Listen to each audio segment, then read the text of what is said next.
He came where I was. One of the difficulties of preaching is that sometimes the stories or the messages that are familiar become trite and become so familiar with people that they do not listen. So I want to encourage you that have heard the account of the Good Samaritan to listen intently even on today. God did not write it and leave it in his scripture for us to cavalierly pass over it, but he left it here for us to learn, for us to hear. And that is what the preacher or the proclaimer's job is. That's what the minister's job is. Minister means serve.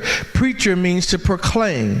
So what my job is to serve you what God said by proclaiming what God said. Y'all follow what I'm saying? So I'm here to tell you what God told me to tell you.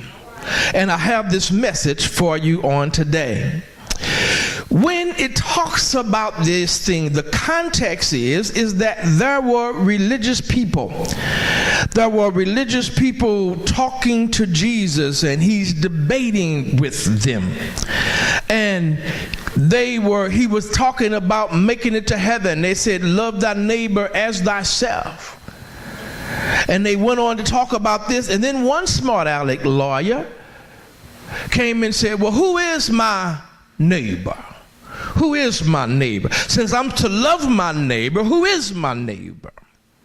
And when he goes on, this is when Jesus answers him. That's why verse 30 says, and Jesus answering said, a certain man went down from Jerusalem to Jericho and fell among thieves, which stripped him of his raiment and wounded him and departed, leaving him half dead. Might as well finish. And by chance there came down a certain priest, and when he saw him, he passed by on the other side. And likewise a Levite, when he was at the place, came and looked on him and passed by on the other side.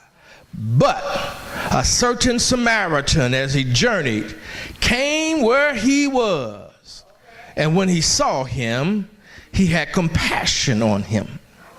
So let's deal with these verses, and we will go further in the discourse, but let's deal with these things here.